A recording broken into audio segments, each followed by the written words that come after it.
This is a terrible tragedy.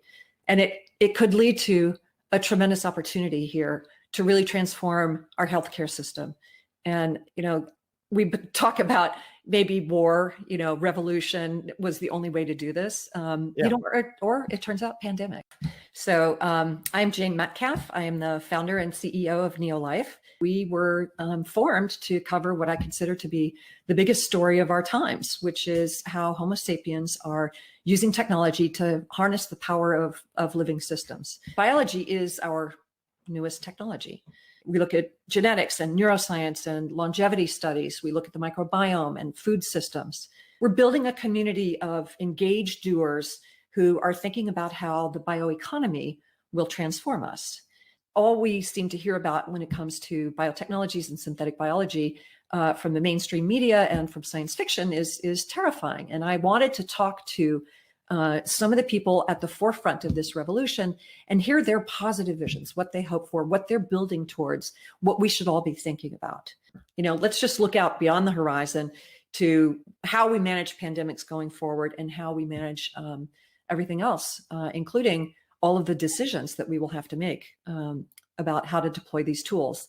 It's a good exercise is to think about all the unintended negative consequences. We have trouble thinking about 1% risk. If most people won't get anything that will change their life, and so they say, 99% chance of getting nothing, why should I bother? If I have a 99% chance of living, why not just walk out on the street without a mask, or walk in, take my mask off when I come into the supermarket? We have trouble with that 1%, but that's the offering that we have now, is to think about that 1% much more seriously when it's life and death. I think 18 months might be an accurate estimate. It sort of depends on whether the vaccine works. So if we had said 18 months when we were designing the tuberculosis, the HIV, and the malaria vaccines, we would have been grossly off, because we still don't have them decades later. There's a whole phenomenon called antibody-dependent enhancement. We have to be cautious about natural infection and vaccines as well. Flavors, fragrances, foods. I know that you've done some amazing things with cheeses. So what do you see as the silver linings that are coming out of this otherwise horrible event that we're having? People are sharing the sequences really quickly. They're collaborating in ways that are much different than typical, like biomedical research happens. People are publishing really quickly on bioRxiv. Things are moving very, very quickly because there's this rush to openness and to new ways and modes of working together. So I do think that, and the environment and what happens in the environment and climate change has such a huge impact on human health, on public health. Pandemics and climate are linked. I hope that that might be another thing that kind of comes out of this, an energy and a way to collaborate and work together towards these big problems. We're always going to have these things, and we do have another one, and it's climate change for sure. I think that hopefully one of the silver linings, getting back to silver linings, is that maybe scientists will be taken more seriously for a while. I think to some extent we deserve a little bit more now, because this is not like a moon mission. Mm-hmm. This is more like the GPS satellites and the weather satellites and the telecommunication satellites.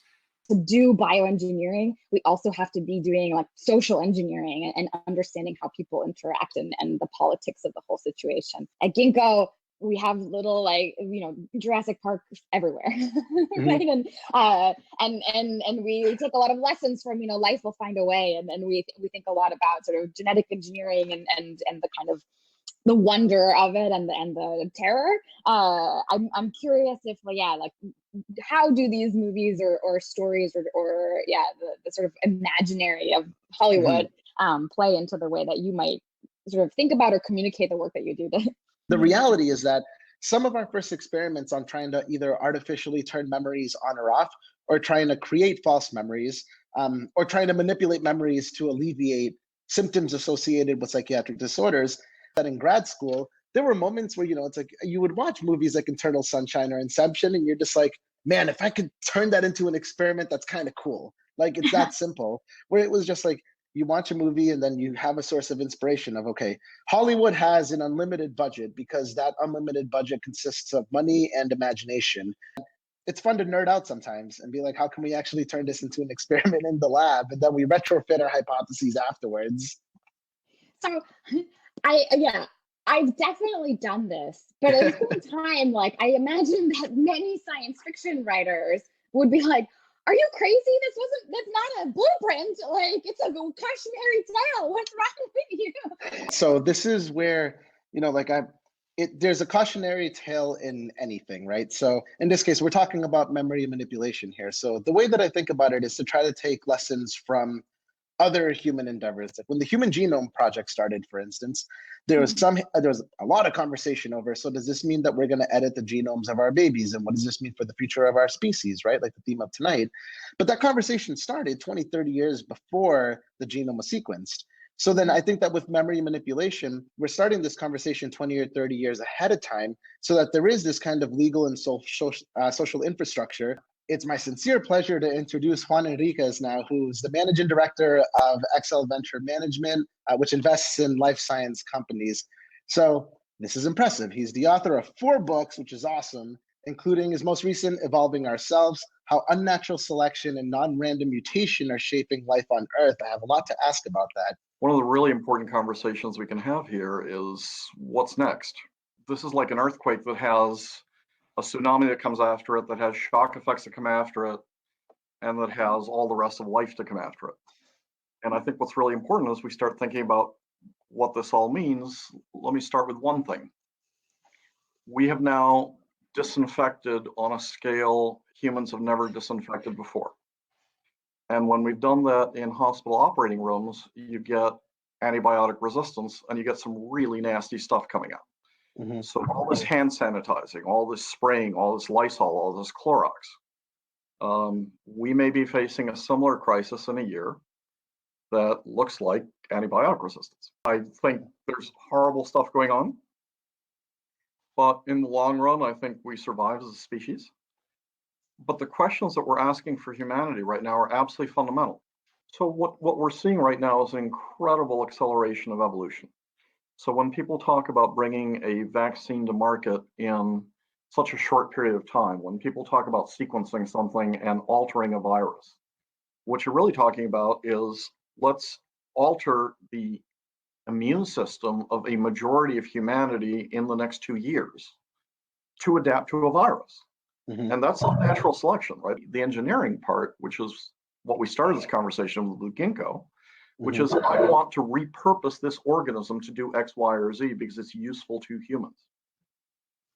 That is really useful to humans. We do so at a large scale at our peril if we don't consider other species.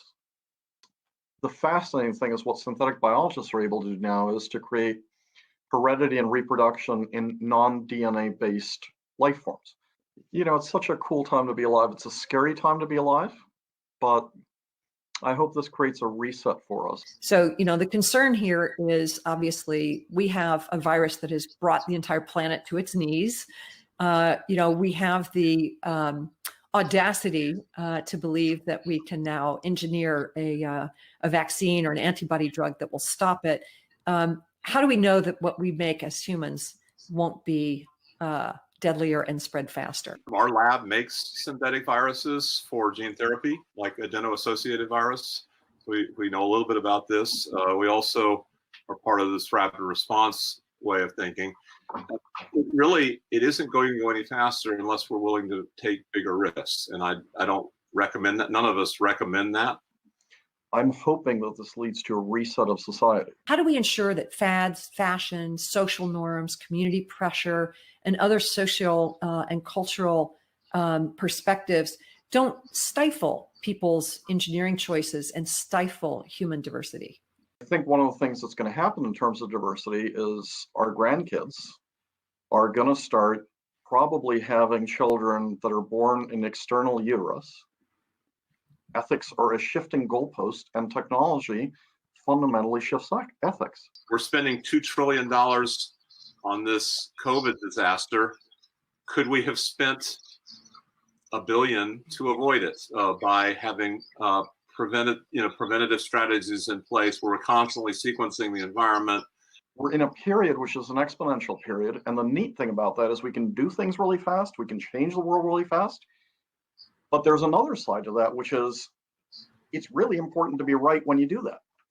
Where are we in terms of stages of the neobiological revolution? I have a tendency to think we're at the beginning. We will soon be able to make essentially anything with biologically. Almost everything that can currently be made by non-biological means can be made better, atomically precisely. Biology enables this atomically precise laying down of material. Do you need really cheap DNA writing? What do you need in order to turn this into reality? What would be the kind of like the technology that would have this as the killer app? What's limiting is testing. But when you think of developmental biology, instead of having one print head or a small set of print heads, you have trillions of print heads going off. The ribosomes and every part of the cell is printing in parallel. And if we could program that, and we have some very crude programming tools for printing biopolymers and for printing goo with, but I think if we could really harness developmental biology, that would be a huge breakthrough. As long as it's not gray goo.